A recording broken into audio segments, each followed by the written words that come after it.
Distinguished panelists, honored guests from around the world, on behalf of the Taiwan Society of Ultrasound in Medicine and amcad-ut, I would like to welcome you to the 2020 International Forum on New Technologies and Clinical Diagnosis of Thyroid Ultrasound, hosted by the Taiwan Society of Ultrasound in Medicine. First of all, I would like to quickly review today's agenda. First, we are honored to have special opening messages from Dr. Yi-Hong Zhou from the World Federation for Ultrasound in Medicine and Biology, and Dr. Zhiyuan Wang from the National Taiwan University Hospital to welcome you to the webinar. Then our first speaker, Dr.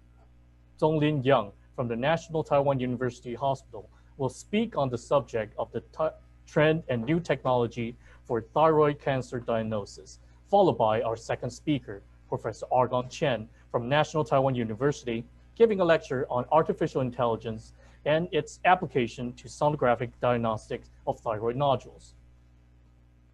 Then last but not least, Professor Jordi Reverter from the Germain Trias y Pujol University Hospital in Spain will give a speech on the role in computer-aided diagnosis in the diagnosis and characterization of thyroid nodules, followed by a time for commentary and Q&A. Please note that throughout the lecture session, you are also free to type your questions in the Q&A panel, and our panelists will also type in the answer in that interactive box throughout the meeting. To start off, we are honored to have two distinguished special guests to welcome you to the webinar. First, we have an opening message from Professor Yi-Hong Zhou, Vice President of the World Federation for Ultrasound in Medicine and Biology, followed by a brief welcome by Professor Zhiyuan Wang, Deputy Director of Internal Medicine from the National Taiwan University Hospital. Hello, everybody. On behalf of the World Federation of Ultrasound in Medicine and Biology, I would like to welcome you to attend the live webinar 2020 International Forum on New Technologies and Clinical Diagnosis of Thyroid Ultrasound. As you know that during the scenario of COVID-19, all the face-to-face activities were abandoned, and therefore luckily we got the technology to have a webinar for you to attend. Ultrasound technology is important for thyroid nodule detection, but ultrasound evaluation for thyroid nodules is highly dependent on operator experience, and therefore is subject to significant inter-observer variability. And therefore, software is very important to provide automatically visualization and categorization of ultrasound features. So nowadays, luckily, we have some technology to provide us functions such as computer-assisted detection and computer-assisted diagnosis. The detection devices are computerized systems that incorporated the recognition and the data analysis capabilities and intended to identify, mark, highlight, or in any other, for example, amcad. So we can use the mature CAD technology, and this technology can be a reliable supplement to increased diagnosis accuracy for thyroid nodules, especially for junior doctors. Just recently, I mentioned the possibility to use CAD among the World Federation of Ultrasound in Medicine. I recommended Professor Christina Chalmers, the president-elect of the World Federation, to gather more experts among the World Federation to use the CAD to help the experts to use CAD, and hopefully it can be also helpful for the expert using the RFA and to ensure the treatment effect of RSA to thyroid nodules. So hopefully you can have a very fruitful forum today. Thank you very much for joining us. Thank you. Ladies and gentlemen, my dear colleague, I'm Stephen Wang. I came from Taiwan. I work in the National Taiwan University Hospital.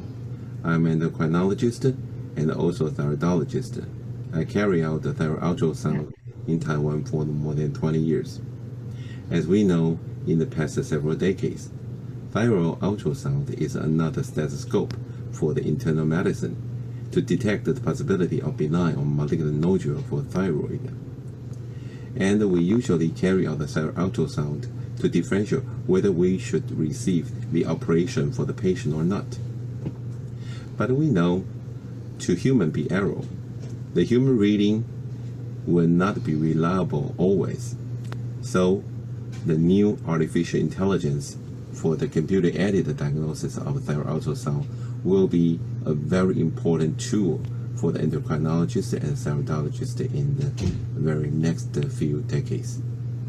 Today, we are very happy to hear about the new lectures of three specialists for the field of the computer-aided diagnosis of thyroid ultrasound, not only for benign, but also differential the possibility of malignant nodule.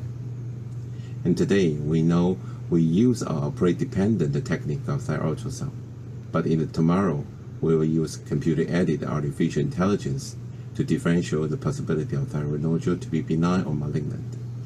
Ladies and gentlemen, let us to expect in the future and to listen to the lecture today. Thank you very much.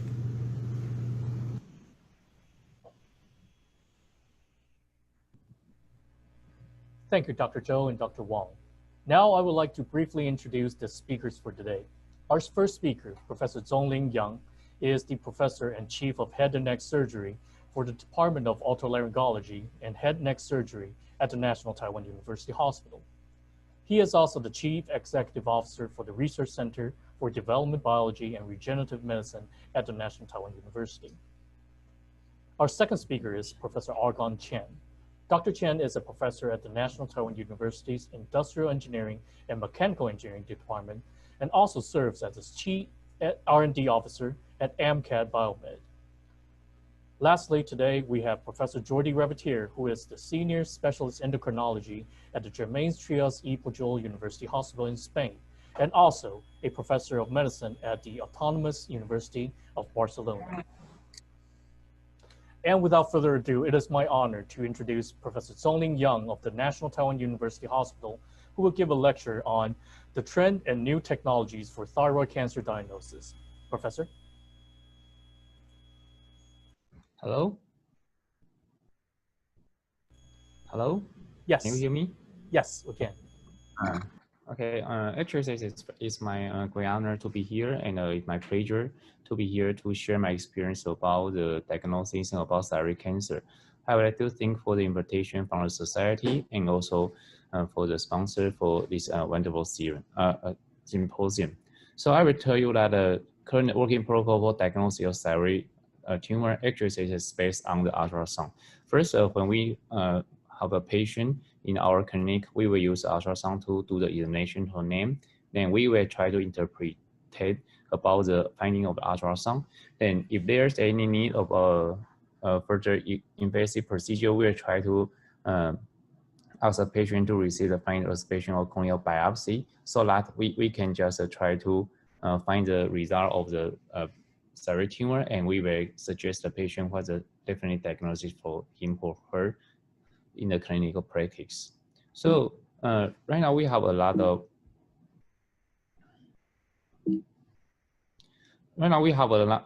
different guidelines for the diagnosis of thyroid tumors. So we can see here actually no matter in United States or Europe or even in Asia, different countries they have developed different guidelines for do the interpretation of ultrasound image.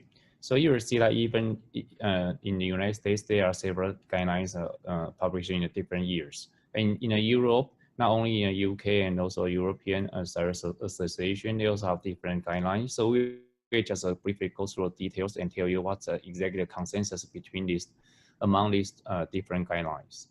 So you will see first in the United States, we always use the ATA guideline. It is most popular and most common guideline for us to do the thyroid nodule diagnosis. So actually, the flow chart is basically based on the ultrasound findings. So you will see that the thyroid neck ultrasound is the first important thing for us to do the initial assessment.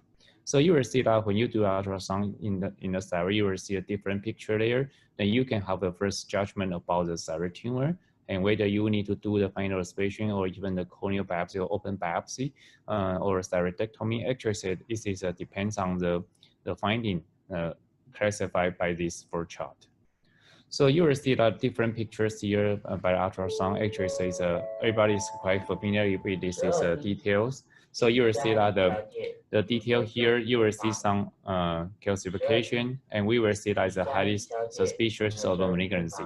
And the other thing is that the immediate suspicion and also the low suspicions. So during this, among these pictures, we can have a first impression about the tumor, and we will try to prescribe the further assessment for the patients. So you will see that ATA guideline is basically the most important thing that's always have the following features. We can see here the irregular margins and also microcalcification and tall and white and shape and ring calcification, and also the evidence intrathyroid extension. We will always see that the most important features in the ultrasounds. So for the further invasive procedure as a final aspiration, you will see that the size matters because no matter the picture ultrasound is highly suspect of the malignancy. If the size is not too big, you will not suggest a final aspiration for the patients. So when in the ATA guideline, if a tumor less than 1 centimeters, probably final aspiration is not recommended. So based on the ATA guideline, there are some questions and also the clinical challenge we need to face. First, how about the 20 to 70% risk of malignancy? Because they only judge the two ends of the spectrum, we can only focus on the high malignancy population, also a low malignant population. But the intermediate, we don't have any answers from ATA guideline. And the other thing is that if you have other features of the thyroid tumor in ultrasound, you will see some isoechoic and also hyperechoic solid area with calcification. We have no idea what we need to do about that. And also irregular margin with tall and white features in some isoechoic and hyperechoic tumors. So there's another guideline from ACR and Thyroid in 2017. You will see that they do not basically based on the different criteria, but they just try to count the points. Based on the 5 major features, you will see a composition, echogenicity, shape, margin, and echogenic foci. You will see that different points will be assigned to the tumors. So you can just easily do the calculation, and you will find the points, and you will understand what exactly the malignancy possibility of these tumors. So you will see our risk level is quite correlated with the features. So we can just based on the points, we can have an idea about what we need to do next. So the guideline actually is still the same. We can just look into the tables. Is it still focused on the different malignancy features based on the papillary carcinoma? So I think basically is quite the same. The only difference is that they just use a point and just do the calculation for each patient. So you will see that another AAC and ACME guidelines published in 2016. You will see that from the periodicity to the suspicious ultrasound features is just like a spectrum from the left side to the right side. And we can just based on this different spectrum, and we can do the invasive procedures such as final aspiration to have a cytological report. And we can also suggest the patient to receive surgery if there's any need. And if the malignancy is highly suspect, we can just go through there. So I think the thyroid in the AAC and ACNME is quite easier for us to use it, easy for us to use in clinical because we can just try to count the points and we can have a impression about the feature of the thyroid tumors. So the AAC and AMI guideline is just a little different between the ATA. You will see that the size of the tumor is a little bit smaller. So you can see that if the tumor around 5 to 10 millimeters is still suggests to do the ultrasound and also do the final observation. So especially they have a high ultrasound risk features. So it is a little different from the ATA guideline. So when we go from the United States to Europe, we will see some guidelines also commonly used in Europe, and you will see the euthyroid is still classify this feature from the normal, the thyroid first class into to 5. So you will see that almost all the same because we have a consensus about the ultrasound features of the tumors. But in the EU thyroid published in 2017, you will see that the malignant risk covers all from 0 to around more than 80%. So we have idea what exactly is go over there. So we can have a whole spectrum of the features that we can just try to predict the malignancy probability of the thyroid tumors. So you will see that feature is quite the same. We can have all same idea among all the guidelines. So the other important thing is that they still judge whether we need to do the further invasive procedure like final aspiration. It depends on the size. So if the size less than 1 centimeter, there's no invasive procedure is suggested, and active surveillance is highly recommended. You will see in the left hand. But if there's any feature and the size is big, I think final aspiration is always suggested.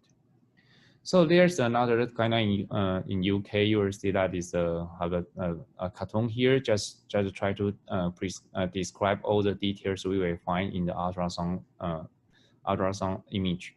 So you will see that in the right side, especially for the U4 and U5, X-axis is always highly suspect of the malignancy. We should do some further examination for the patients. So that's still based on the image assessment.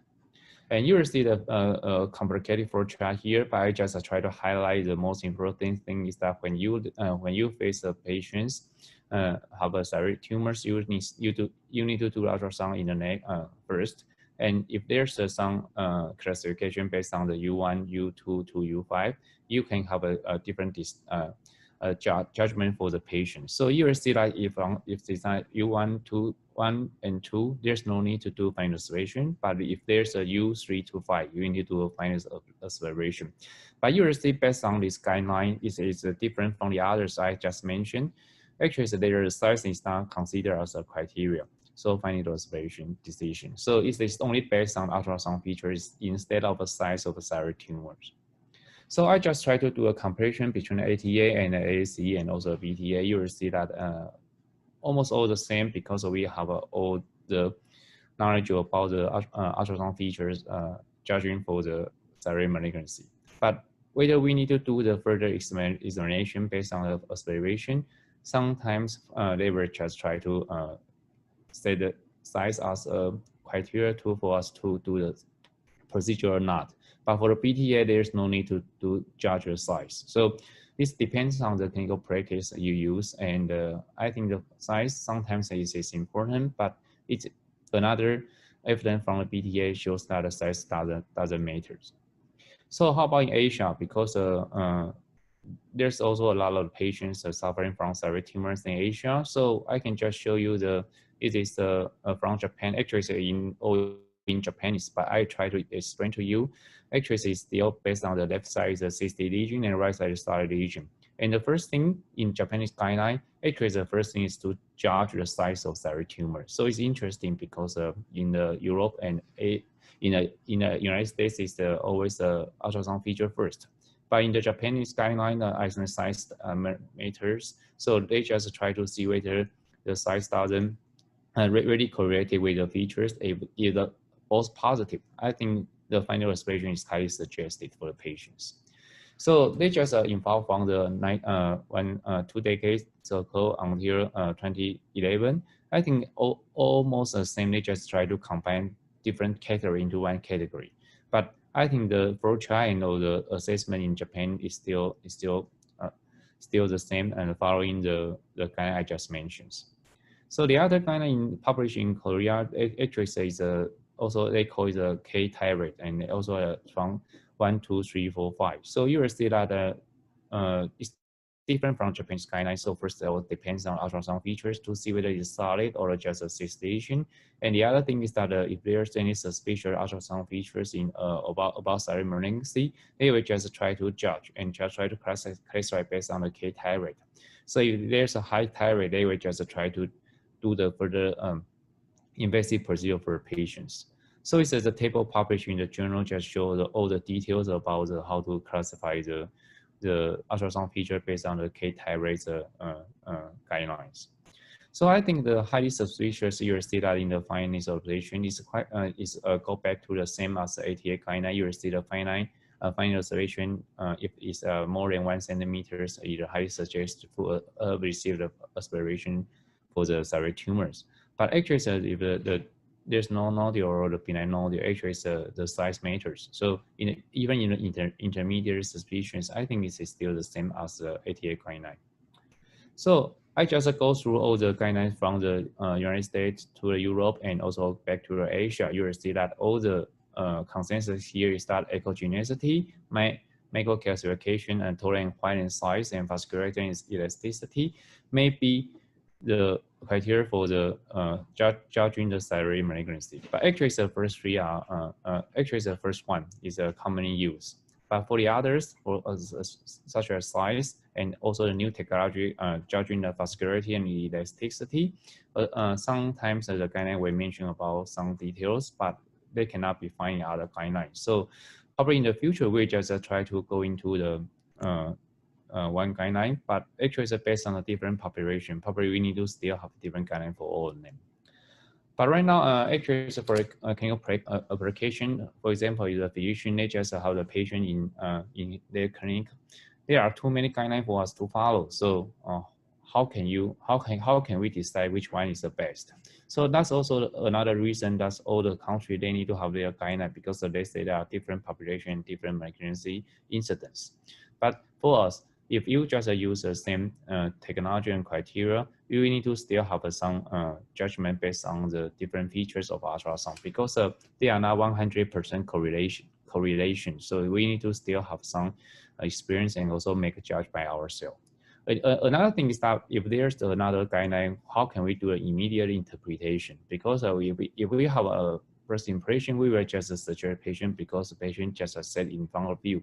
So we need to have a new technology to help us for the immediate interpretation. And the other thing is that we also have the patient with multiple nodules. How can we do from one to the other? It takes time, and we always try to do simultaneously, but it's always impossible in our clinical practice.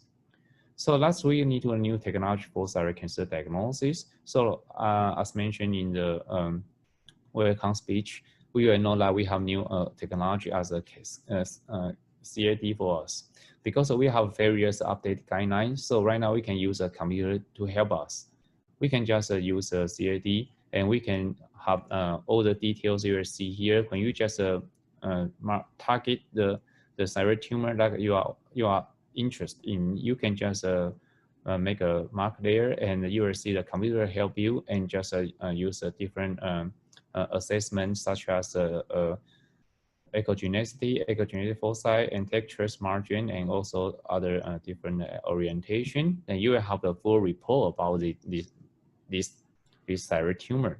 So we can just use a computer to help us, and they can just make a classification and also the calculation, and also give us a very good report here. You will see that even if you want to use a different guideline, you will see the guideline here. AAC, they can just show you it is a high risk tumor, and you want to use the other guideline, you will see that this ACR guideline is highly suspicious. And the other thing, you want to use a European guideline, you can also have another U-thyroid 5 result. So if you have this kind of report, you are very happy to have all the answers simultaneously from the computer in your hand. So you can just answer the patient, and you can also have the expression because it's kind of consensus from all different guidelines. So if they also suggest this a malignant tumor, we can just suggest patient to receive final separation, and it will be very easy and efficient for us to do the next step procedure for the patients. So the other thing I just want to focus is that the multiple thyroid nodules is very difficult for us to follow, to measure each one by one during our clinical practice if you have so many patients waiting outside. So if you have a computer here, it can just help you to do the marking and also to give you an impression simultaneously, no matter how many nodules there is. So you will see that this is one example. You can use a computer assisted technology, and you can have two nodule thyroid tumors here, and we can just mark each of them, and we have a report separated in 1 second. So it's very easy for us to have a clinical impression about the thyroid, and we can apply our experience and also knowledge to judge whether we need to do next, what do we need to do next for the patients. So I just mentioned CAD, and nowadays I think AI is very popular and also on progress for the further development about the clinical applications. So later we have another expert talking about this, but I just try to mention that right now there's a paper published about I just told you the different thyroid, right? Different from the United States to Europe to Asia. But right now they have also the AI thyroid. So it's interesting because right now in the future, the AI will help us to have the score for the thyroid tumor based on its AI thyroid. So I think it's on the way. So we will see that in the near futures. So you will see that even for 5 years ago, you will see a lot of AI study in thyroid ultrasound has been conducted, and many of them go through among the world. And we are happy to see that some of them show that very promising and also exciting result. So probably in the future, for the physician, we are very happy to have this result. If it is a high correlation and also high predictive, we will be very easy to judge tell our patient about our judgment, and also easy to prescribe the further evaluation for the patients. So my conclusion is that the newly developed technology improves efficiency, accuracy, and sensitivity and specificity to identify the patient with a potential thyroid malignancy, especially right now based on the ultrasound image. And also the CAD and AI can help the physician to select the most appropriate group to receive this procedure for diagnosis and also for the treatment. For example, for us, we are an ENT doctor, we also do the surgery for patients. So we always need to have a more information whether we need to do the thyroidectomy for a patient or not. So I think the technology will change all the training, also the behavior we have tried to do in clinical practice, because we also help us and also help the patients. So thanks for your attention. Thank you, Dr. Yang, for that excellent lecture. Again, as a reminder, if you have any question for Dr. Yang or any of our presenters, you may use the Q&A panel to type in your questions for them to answer. Next, may I introduce to you Professor of Industrial and Mechanical Engineering at the National Taiwan University, Professor Argon Chen, who will give a lecture on artificial intelligence and its application to sonographic diagnostics of thyroid nodules. Dr. Chen. Hi, this is Argon Chen from National Taiwan University. It's my honor to have this opportunity here to introduce you artificial intelligence and its application to sonographic diagnostics, particularly for using the example of thyroid nodules. In today's talk, I'm going to first introduce you what artificial intelligence is. We have mentioned about this in the opening, and Professor Yang also mentioned about this, but what it is, okay, what AI is really behind it. So I'd like to talk about it a little bit, and then I will introduce the AI's application especially in sonographic diagnostics and AI's realization in clinical practice, especially for thyroid nodule diagnosis. Okay, so AI, in fact, the ideas of AI was first proposed in 1950s, okay, by a bunch of mathematicians and computer scientists. And then in 1980s and 90s, there were ideas of machine learning technologies and methods and data mining technologies. And of course, in 2010, everyone is talking about deep learning, all right? In fact, deep learning is only a subset of machine learning. And machine learning is a subset of artificial intelligence. In other words, artificial intelligence is much broader than machine learning, and machine learning is broader than deep learning. So nowadays, when you are talking about AI, most people are actually referring to deep learning, but it actually is only a subset. Okay, I just want to give you a clear idea about what AI is with this page. Now, machine learning. Okay, since deep learning is only a subset of machine learning, now let's talk about machine learning. What machine learning is? Okay, actually it's a type of algorithm that gives computers the capability to learn rules. So in fact, machine learning is actually a function learning Y from X.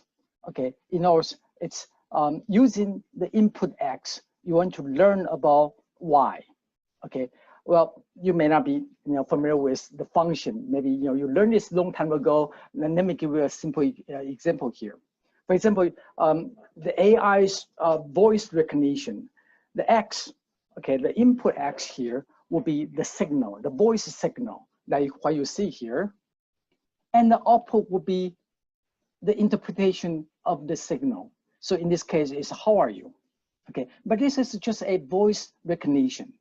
If you like to have conversation system, then you have to have the input, how are you, into the function. And then the answer will be, I'm fine, how are you? Okay, now in AlphaGo 2010, recently, everyone is talking about AlphaGo because it beats the world's champions in playing the Go chess. Now, the input in this case will be the pattern of the stones on the board, okay? And the output will be the next move of the, where you have to place your stone in the next move. This is the output. How about our case? Okay, in ultrasonic diagnostics, the input will be the image of an ultrasonic image, all right? And then the output will be the diagnosis. How high the risk for the nodule to be malignant tumor. This will be the output, okay? So ultimately, the machine learning is to find the right function of X. Let me give one simple example here. For example, you have the circles here and you have the crosses here. They are representing two classes, okay? You may just see maybe the crosses here are the diseased patients and the circles here are the healthy patients. And you want to classify them with the two attributes, the two features here, S1, S2. So X here, S1, S2 here are the function input. And the output will be to classify which class the patient is. So in this case, you may learn the function like this one. Okay, and this is a very simple linear function to classify the two classes.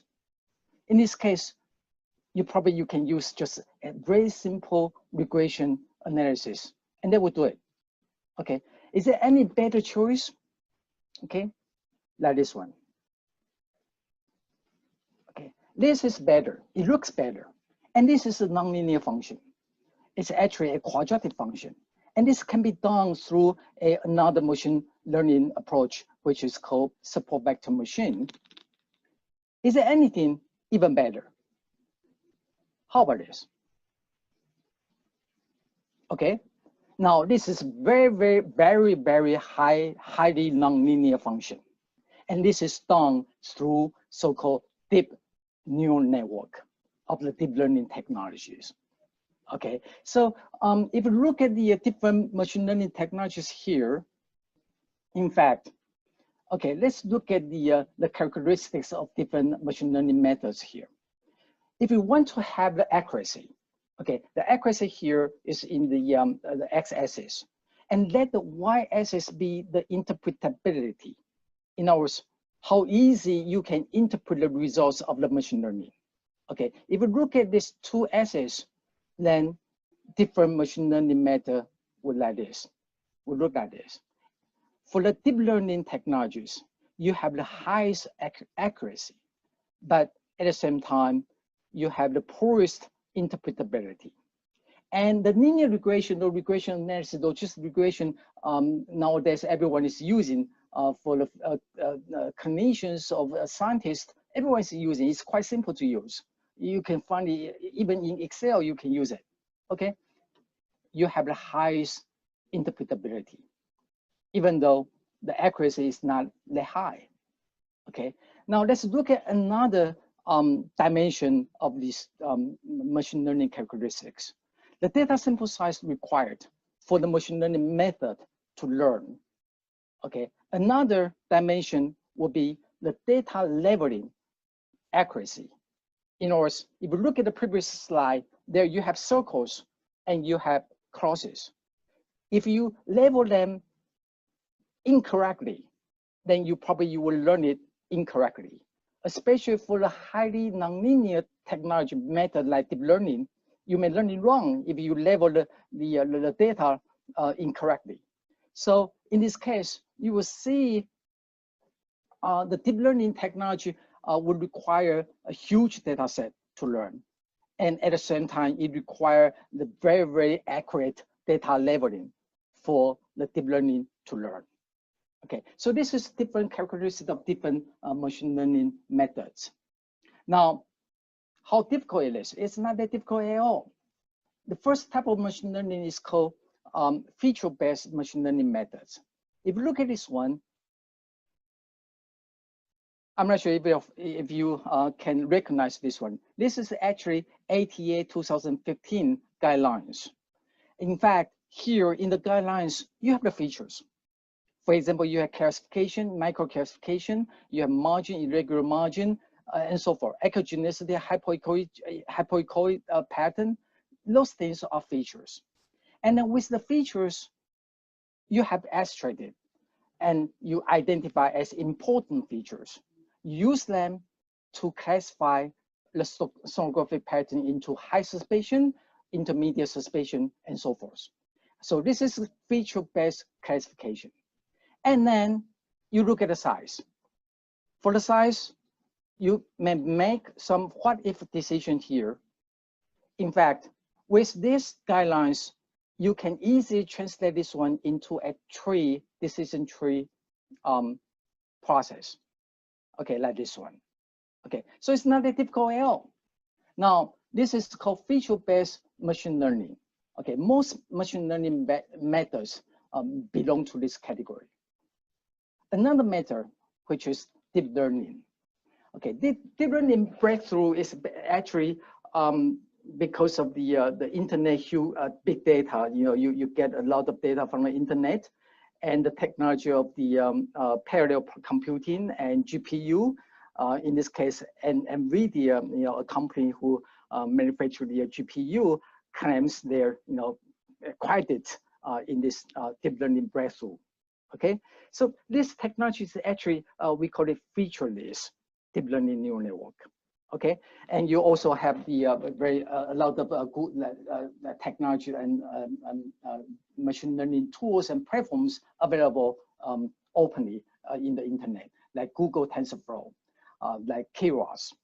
Okay, now what is neural network? In 1980s, there's a artificial neural network. Initially, the artificial neural network it's also feature-based. You have the input here with a lot of features input here, and then you have output Y here, and in between you have a network of nodes which imitates the network of neurons in human brain. In fact, the network of nodes is actually to constitute the function X. As I mentioned earlier, the function X is actually the machine learning, the core of the machine learning. This is exactly what you want to find. Now, in the most recent neural network technology is called convolutional neural network. In this network, in fact, you have the convolution layers to learn image features itself. You don't need to give the features to the network. It learns it itself. Okay, it can create a tremendous number of features, and then you need to summarize the features before you have the hidden layer here to make the inference whether or not this image has the malignant nodules. Okay, and in fact, when we say deep, it means many, many layers. Okay, let me give you one example here. In 2012, you have 8 years network, which has a error rate 16.4%. And then in 2014, you have 19-layer network called VGG, and another network, GoogleNet, which has 22 layers. And with that, you have the error rate reduced to 6 to 7%. How about this? Okay. In 2015, you have a residual net, which has 152 layers, and it cuts the error rate into half, about 3.5%. Okay, so this is how it means by deep learning. Now, there's another kind of neural network. It's called fully convolutional neural network. Now, let me give one example. If you look at this image, here you have a cat, and you have a tree, and you have a grass. Now, with this network, it consists of all convolutional layers, like this one. Convolution layers, pooling layers, and what it creates is an image where different objects are segmented. For example, here you have the cat segmented, you have the sky segmented, and you have the tree and grass segmented. All right. In our case, it's this.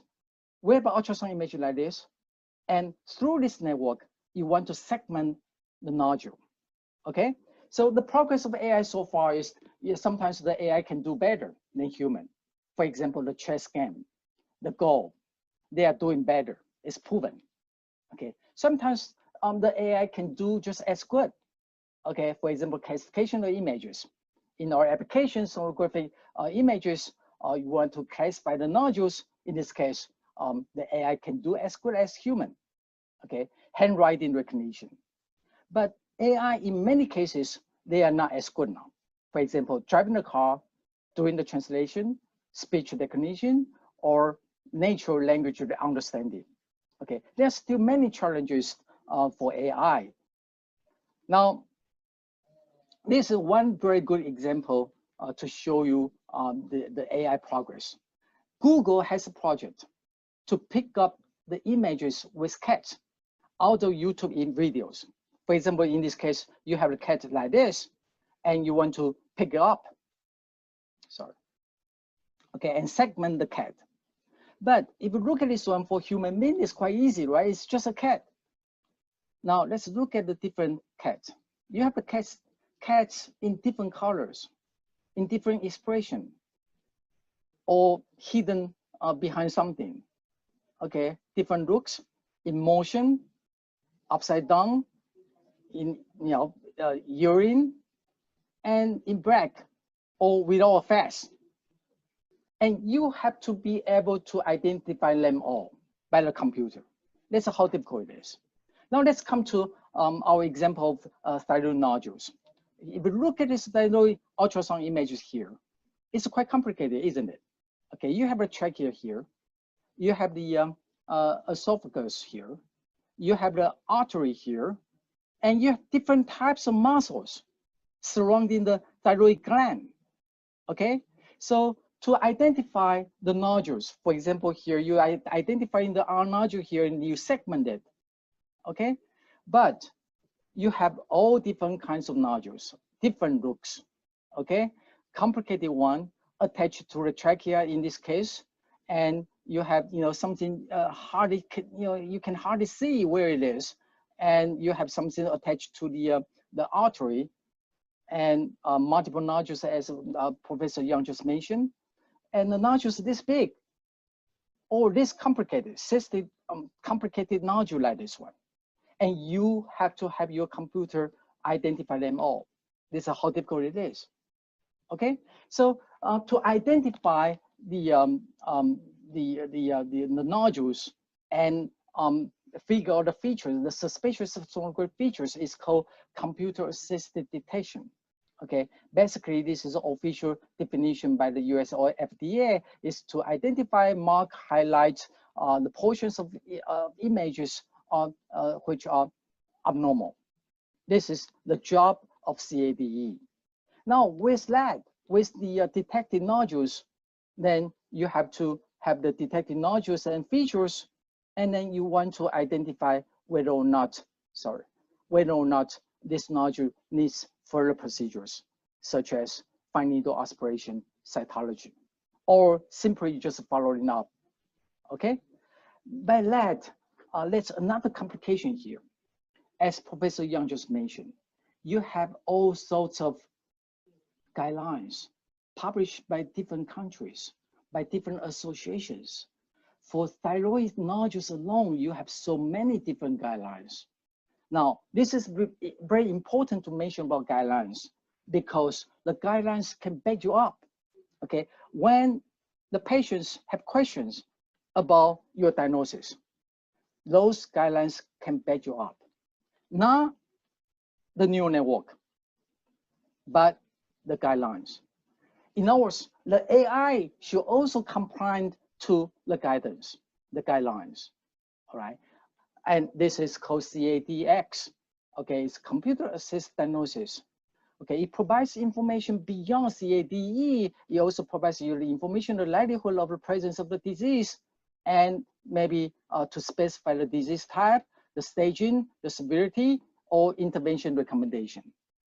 Okay, now with that, I'd like to quickly show you the software demo for that. But with this page, I just want to let you know that the CAD solution can actually help you to provide objective and effective visualization with highlighted suspicious features, and provide you user-friendly interface to generate reports quickly.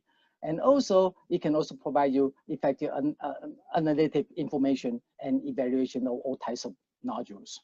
Okay, so I will quickly show you the software. How do I come out? Right. Now you are looking at the software. Okay, the software here, you have a setting here for to set. In fact, you can connect, you can get the images from your computer, the local hard drive, or you can connect to the PACS system through this DICOM connection, and you get the images from your PACS system in the hospital. Okay, you can also set it up which recommendation you want to use. For example, the methodology selection here, you can, in this case, we use ACR as a default, and you can choose other methodology, other guidelines as a default recommendation, FNA recommendation methods. You can also choose different report layout, okay, for you, the best layout you think suitable to your hospital. Now, let's look at how it works. Okay, in this case, I will just get the images from my local hard drive.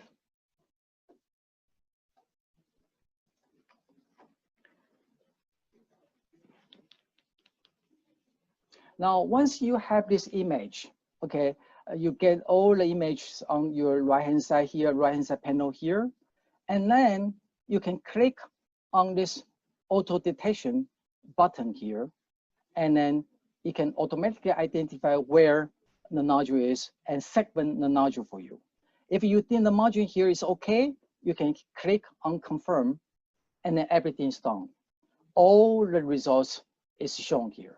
And you can click on this impression here, okay, where you can see here it says that you actually have the it's a hypoechoic nodule and heterogeneous and with some echogenic foci, and it's likely microcalcification.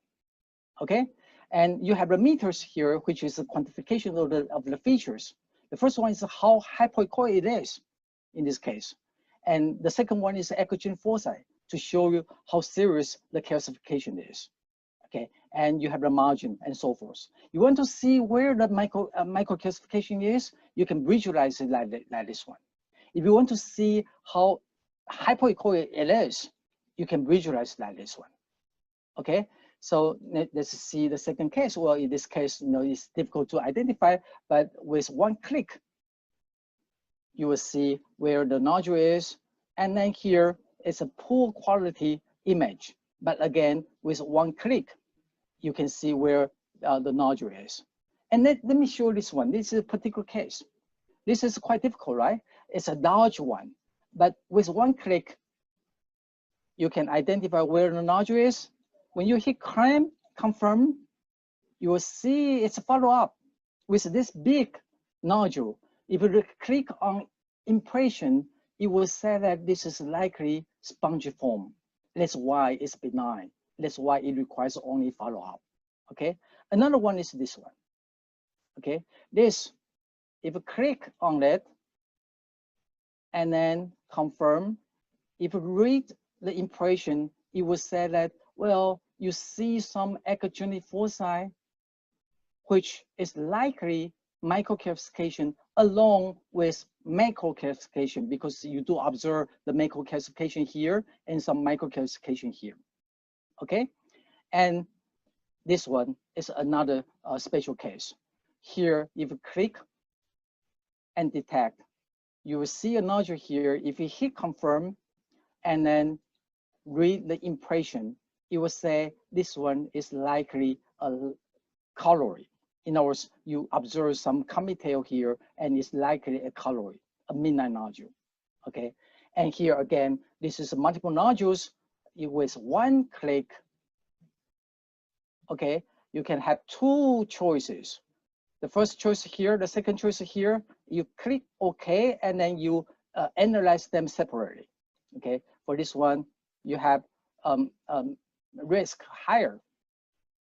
And the second one here, you click confirm, and then you have a risk, lower. So you will choose this one for your FNA in this case. I quickly show you how you use the software, the AI software, to help you the diagnosis of the thyroid nodules with different cases. Okay, now let me come back to our conclusion here. Okay, so this amcad-ut software in clinical practice, actually with that you can help to identify whether or not you should follow up nodules or you should perform the fine needle aspiration for this nodule. Now, in my concluding remark, AI application to medical image must combine different machine learning methods.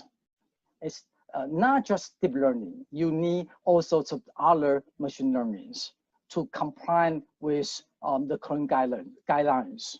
Okay, in medicine, AI is to assist physicians rather than replacing the physicians. AI in particular is not able to play a role in the doctor-patient relationship because AI is incapable of discussing meaning or purpose of life. This is all the questions. For AI to be realized in clinical practice, okay, the first thing you have to be careful what kind of computing device you're using, okay, what kind of capability it requires for you to perform this AI analysis. The second thing is you have to be careful about the AI's role in clinical practice, okay. And the second thing is that the software has to be cleared by, for example, US FDA or EU CE marking. And then it has to be compliant to the guidelines published by various professional medical associations. That will conclude my talk here. Thank you. Thank you, Dr. Chen, for that insightful lecture. And our last speaker for today, it is my privilege to present Professor Jordi Revetier from the Germain's Trias E. Pujol University Hospital, who will give a lecture on the role of computer-aided diagnosis in the diagnosis and characterization of thyroid nodules. Professor? Hello, everybody. Can you hear me? Yes, we can hear you. Thank you. Okay. Thank you very much for having me in this webinar. So amazing. It's a pleasure. Hello from this part of the world. I'm going to explain something about the CAT programs, but from the clinical point of view. Okay. Let's share my computer.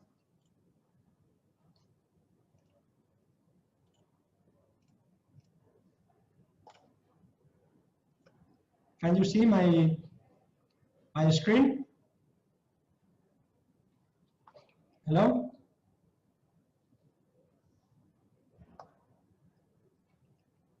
Okay. Can you see my screen? Okay? Yes, we can see the screen. Thank you very much. Okay. So from a clinical point of view, I'm going to talk about the computer-aided diagnosis systems in the characterization of thyroid nodules.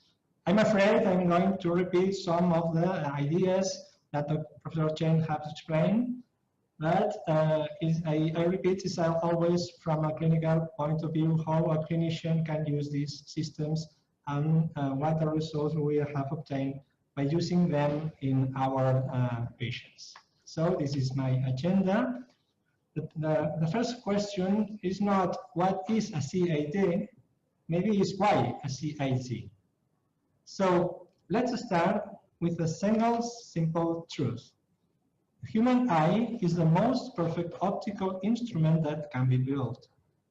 And this is true, although its capabilities are not very impressive. For instance, the magnification power of the naked human eye is far, very far, extremely far from those, for instance, of the modern photography cameras. And humans, our retina is able to distinguish 10 million colors, not the 10 billion colors that a normal standard TV screen can produce. And do you know how many shades of gray the human eye is able to distinguish?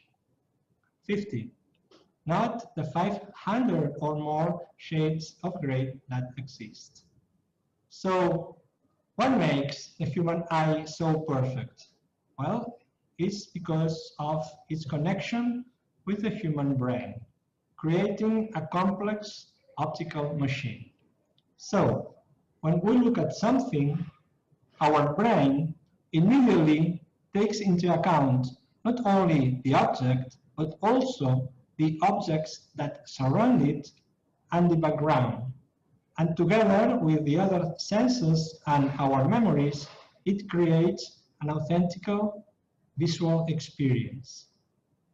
But this perfection makes the human eye vulnerable to visual illusions, like this, in which you are convinced that the square A is darker than the square B, but joining them, we can realize that they are already the same shade of gray.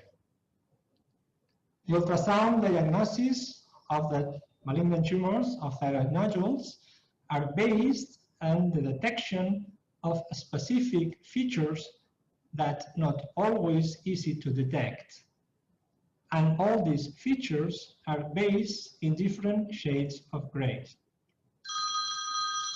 For instance, in this nodule, we can see this nodule, this tumor, and maybe you can so that this tumor is darker than the thyroid tissue that surrounds it.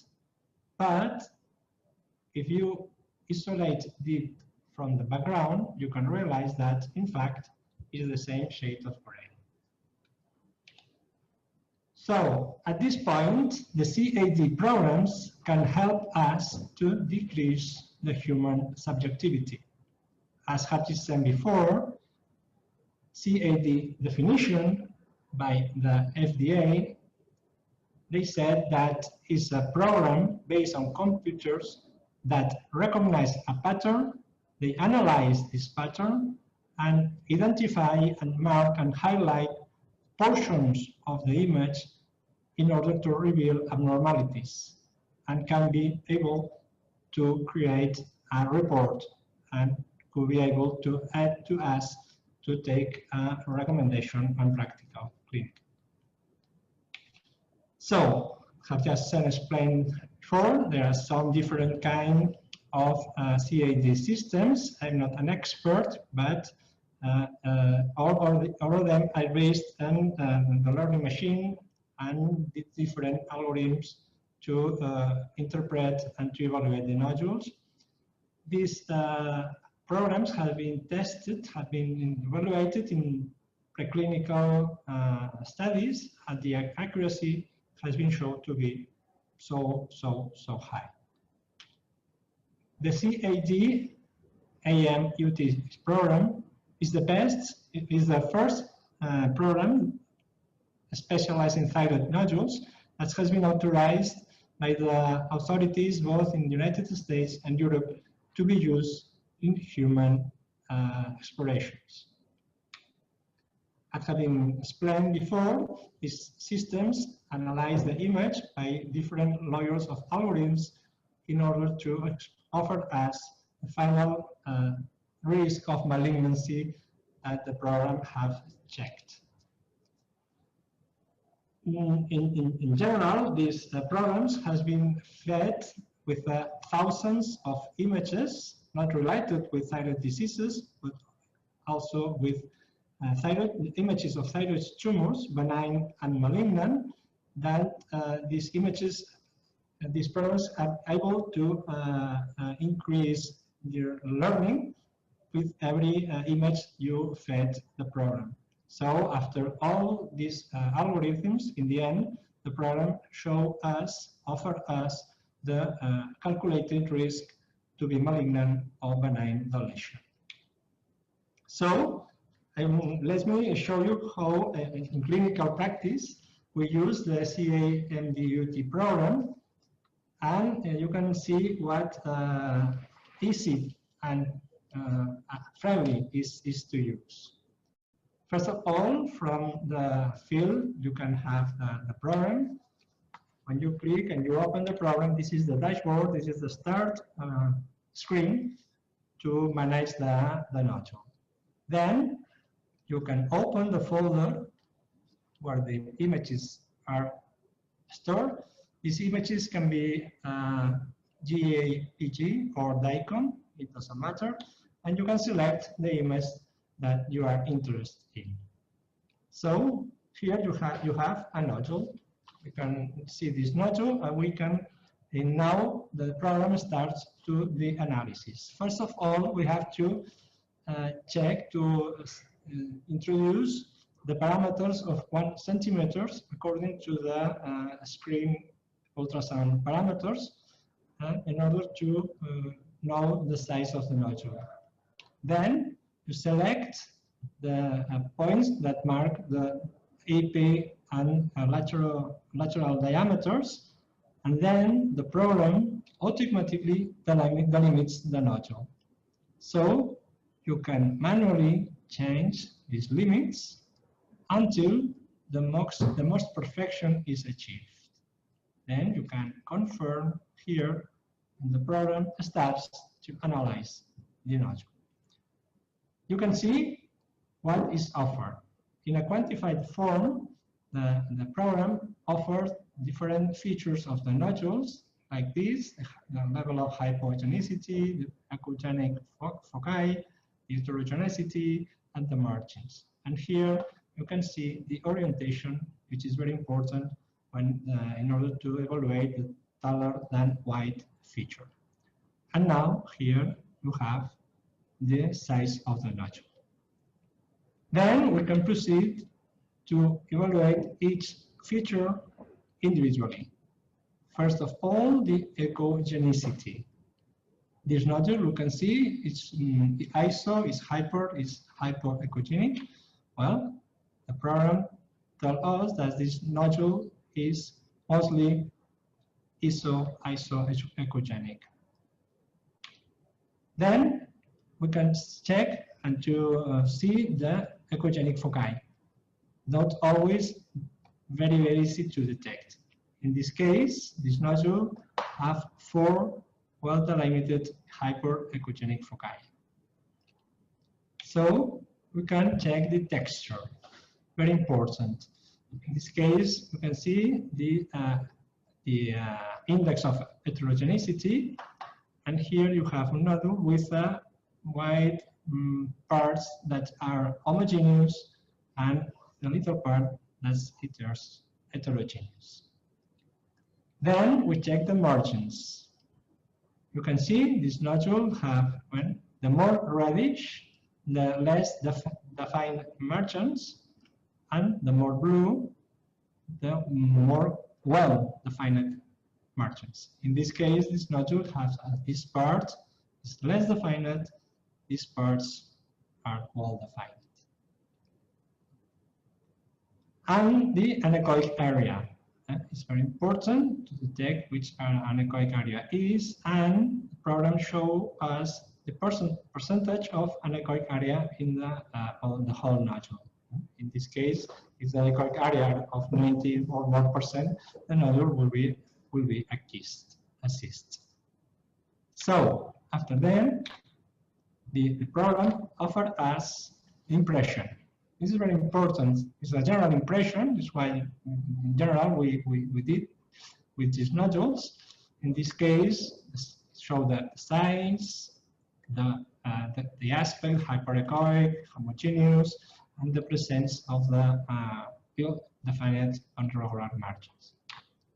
And after that, then the program shows us the different classifications, the risk classification according to 8 classifiers. In this case, these programs have selected this nodule is a high risk for the EM, for the ACR, and for the European. In fact, this nodule was a thyroid carcinoma, showing the precision of this program.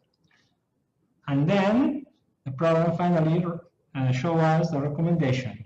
Is we have to perform a 5-minute aspiration cytology, or is better, according to the program, according to the ACR guidelines, to continue the follow-up without the aspiration. So this is the summary from the original image. The recognition is automatic, so we can individualize review the characteristics, the features of the nodule that can be quantified, and then they offer us the classification of risk according to 8 or more, in this case 8 classifications, and then the recommendation in if the 5-minute aspiration is recommended or not. Well, it works in clinical practice. Well, first of all, we have to be clear, to have clear that ultrasound exploration is very subjective. It depends on the observer. So this is a study with 19 observers and 100 nodules, checking the concordance, the agreement between observers according to different characteristics of the nodules. And they found that the agreement in the interpretation was in general fair, with a kappa coefficient of 0.22. Some characteristics are more prone to agree, but like microclassifications, but some other characteristics, the agreement was very fair. When they apply strictly the guidelines, in this case the ACR, the rats, then the agreement increase, but only in a moderate way. But what happens if we use the CID program? Well, you can see in this study when a group of junior and senior readers, when they use the CID, the accuracy increased significantly. You can see it's very important. The junior readers, by using the CID, obtain better results than the senior readers not using the CID program. And both groups increased significantly the diagnostic performance by using the CID program. Our group was able to evaluate the diagnostic performance of the CID program, in this case the amcad-ut, in a group of 300 nodules.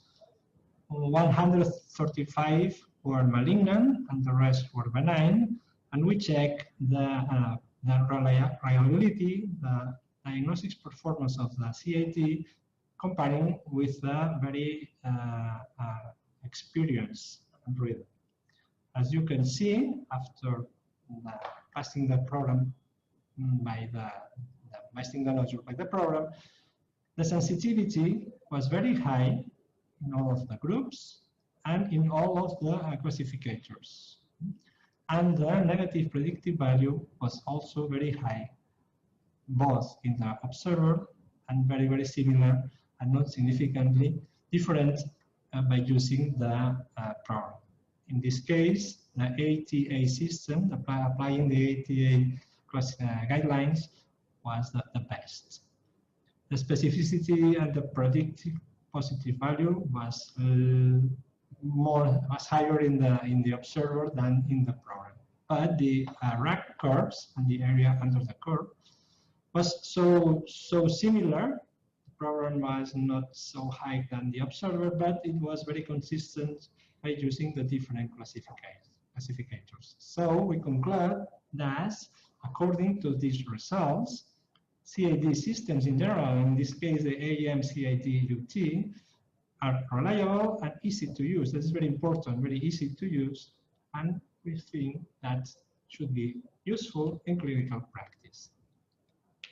But the other question was, this system is equally suitable, equally reliable in all types of nodules, or there are some nodules that could be more difficult to evaluate, even for the humans. What happened with the program? So we select 7 observers, both experts and non-experts, and we select 2 sets of nodules. The first set were 50 nodules, we can say non-difficult to diagnose. In this case, in the left panel is a benign nodule. This is very clear in the ultrasound image. This is a nodule without risk features of malignancy. And in the right panel, you can see a nodule that is obviously of a high risk for its ultrasound characteristics. But there are some nodules, in this case a set of 50 nodules, we can say difficult to diagnose. In this case, the nodule in the panel, in the left panel, is benign, is malignant, is a nodule which is not hypoechoic, maybe can be benign, maybe can be malignant. What do you think? And in the right panel, the same. I can say you that the nodule in the left panel was a thyroid carcinoma, and the nodule in the right panel was an adenoma non-malignant. And what were the results? Well, with the first set of 50 non-difficult to diagnose nodules, the sensitivity, the specificity, the predictive positive value, and negative, and the accuracy were quite similar between the readers. Remain that it was expert and non-expert readers. What's continual and non-significant difference from the program and the observers. But what happens with the nodules difficult to diagnose? Well, in this case, the readers show a decrease, significant decrease in their sensitivity, in their specificity, the negative predictive value, and the accuracy decreased to 0.5. But the program, even though it decreased a little, sensitivity and negative predictive value, it even increased the specificity and the predictive positive value, and the accuracy maintains in a quite high levels of accuracy. So the program maintains its diagnostic performance even in nodules we think that are very difficult to interpret. Well, we can use this program as a tool for teaching. Well, we think that yes, because we have from the original image, the students can learn how to delimit the nodule, first of all. Then we can study, we can discuss the different key features that are highlighted and in a very intuitive way. And we can discuss each feature individually. And then the nodule offers us the same that we ask to the students. It's the impression, in order to not forget any of the key features that the nodule had. And we can discuss individually each feature in nodules that are benign or malignant. As you can see, the differences in the different characteristics can be discussed and can be compared within the nodules are malignant or not. So we think as a teaching tool can be a good tool. And the objectivity, because by using different guidelines, the students can discuss these guidelines, can discuss the diagnosis that the CAD program offers, and can discuss if they agree or not with the classification of risk that the program offers us. And due to the fact that the program offers us a report, we can print this report, and it's easy to store, it's easy to review, it's easy to compare with different students and students from other parts of the city, the country, the other hospitals. So we think this program have a high potential as a teaching tool. So we can conclude that the EM-CAD in particular and CAD systems in general are reliable and easy to use, and this is very important, help to reduce exploration time by detecting the different characteristics automatically. Then the most powerful is its capacity to rule out the non-malignant nodules. Then we can be used as a screening tool, and maybe a useful tool for teaching purposes. So the question is, can robots substitute humans now or in the future? Well, the answer maybe is not yet, but in the meantime, they can help us to be more efficient, and maybe they can help us to rest. Thank you very much. Thank you, Dr. Revetier, for the informative lecture and all of the speaker today. Next, we have some comments and questions from our panel of experts and the floor. Our first commentary goes to Professor Liu Feng, the Deputy Director of the Department of Ultrasound from Guizhou Provincial People's Hospital in China. Go ahead. Hello, can you hear me? Yes. Okay. Ladies and gentlemen, good morning or good afternoon. My name is Liu Feng. It's my great honor to have this opportunity to attend our forum. I come from Guizhou Province People's Hospital, China. My major is ultrasound diagnosis. Thyroid disease diagnosis and its treatment are my main research directions during my PhD. First of all, please let me thank for the experts. I've learned a lot from them. As we know, thyroid disease is attracting more and more attention, and its incidence is increasing year by year.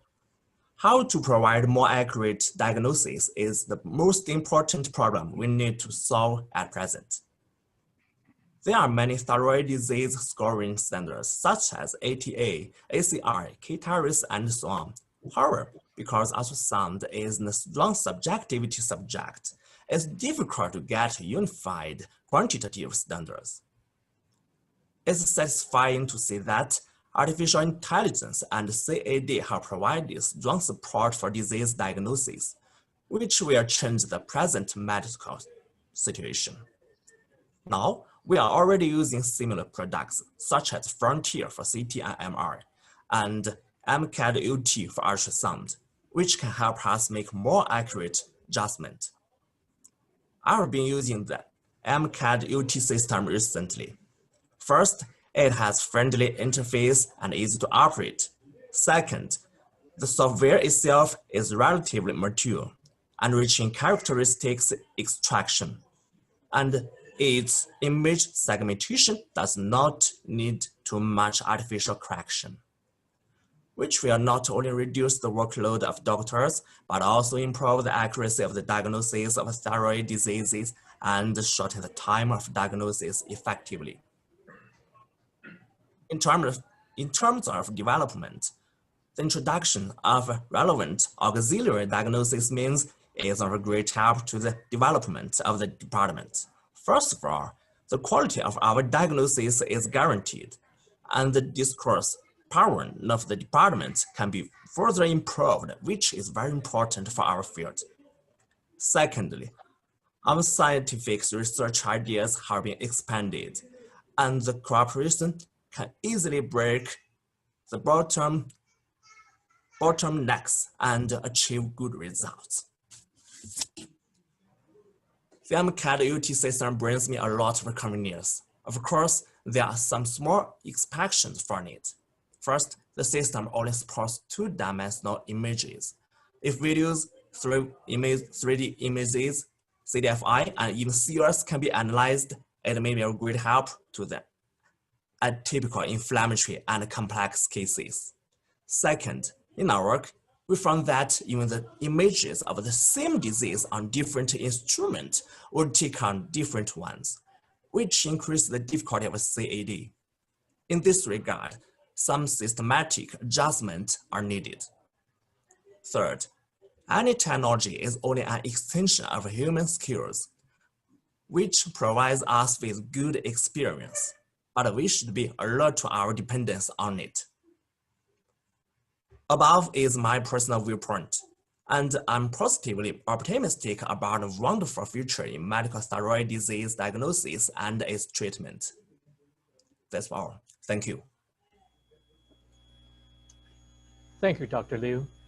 Our second commentary goes to Professor Qian Xiaoqin, Chief Physician in the Affiliated People's Hospital of Jiangsu University in China. Go ahead, Dr. Qian. Dr. Qian?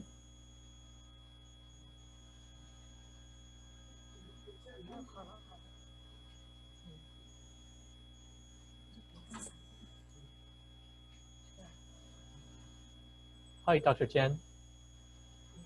Hi. Go ahead, please. Okay. Thanks to Professor Yang, Professor Chen, and Professor Judy. It's my honor to have the opportunity to comment. The main content of today's conference is the role of computer-aided diagnosis in the diagnosis and characterization of thyroid nodules. I am an ultrasound doctor in my daily working. Because of the grayscale ultrasound imaging can be difficult to interpret because of visual interference from the material that surrounds the nodules. Ultrasound evaluation of thyroid nodules is highly dependent on subjective experience of doctors, but the junior doctors don't have a lot of experience in diagnosis the thyroid nodules, so the inconsistency is quite high. CAD can automatically provide the quantification and visualization of ultrasound features of the nodule. Nodule can be quickly located and scored, so CAD technology can increase the accuracy and consistency of the diagnosis of thyroid nodules for clinicians, especially for junior doctors. So CAD is a reliable tool and can help us to differentiate the malignant nodules from the benign nodules, and can help to reduce exploration time by detecting the different characteristics of the nodules automatically. And most important is CAD is a useful tool for teaching purpose. And so that's my comment.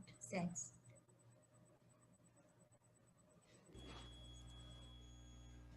Thank you, Dr. Chen. Unfortunately, due to time constraints, that's all the time we have for commentaries and questions. Now, it is my privilege to introduce to you again the Vice President of the World Federation for Ultrasound in Medicine and Biology, Professor Yi-Hong Zhou, for the closing message. Professor? Please unmute you, Professor. Professor, could you unmute yourself? Thank you. Yes, can you hear me? Yes, we can hear you perfectly. Yeah, thank you very much, Jim. Very nice moderating. And I would like to say thank you so much for all the speakers and all the commentary makers. Personally, I enjoyed the talks very much, particularly from Professor Reveton, Professor Argon, and also Professor Yang. So actually, you know, based on the talks, we have learned that CAD nowadays is quite mature for thyroid disease diagnosis, and now the accuracy is so high, and the negative predictive value is also so high, and therefore it's quite possible for us to have a screening program in all the countries or all the experts who are involved in the thyroid diagnosis. And actually, you know, for many years, we always worry about the percentage of thyroid disease in every countries, and the prevalence of thyroid cancer is relatively high, as we also noticed that in Korea, it has been reported quite high than other countries. And therefore, the so-called overdiagnosis was made, and some experts just worry about this. And therefore, if we can have so-called a mature CAD system, then we can apply this to our patients and the patient benefits. Among the speakers, we learned that the high negative predictive value can be reached up to 90% by the report of Professor Reveton, and Professor Argon told us about the basic physics and principles, and Professor Yang introduced us some new technologies.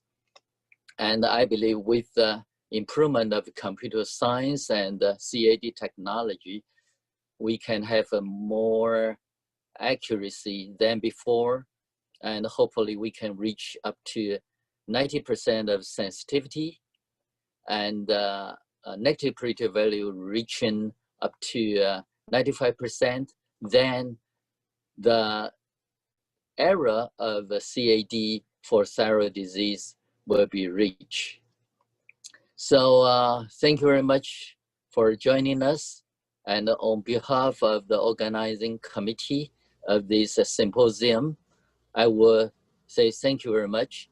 And any of you interested in the field of CAD of thyroid gland, for example, Professor Liu Fan, Professor Chen Xiaoqun, you will be welcome to join us for the coming working group supported by the World Federation. So please keep in touch, and therefore we can have further collaboration among the experts in the world and contribute to the world community of CAD and AI for thyroid disease. Thank you very much. Any comment from Jim or Professor Yang, Professor Argon, and Professor Repton? Yes? Thank you, Dr. Zhou. On behalf of the Taiwan Society of Ultrasound in Medicine and AMCAT Biomed, I would like to extend our sincere thanks to all of our speakers and to all of you for taking the time to attend this webinar on the application of artificial intelligence and in thyroid ultrasound. We hope that this webinar has been informative and would appreciate your feedback on your overall experience with the webinar. Again, thank you very much. Stay safe, and we wish all of you a great weekend. This concludes the webinar. Thank you. Thank you. Thank you very much. Thank you. Yeah. Bye. Have a good day. Bye-bye. And good night. Thank you. Thank you. Thank you.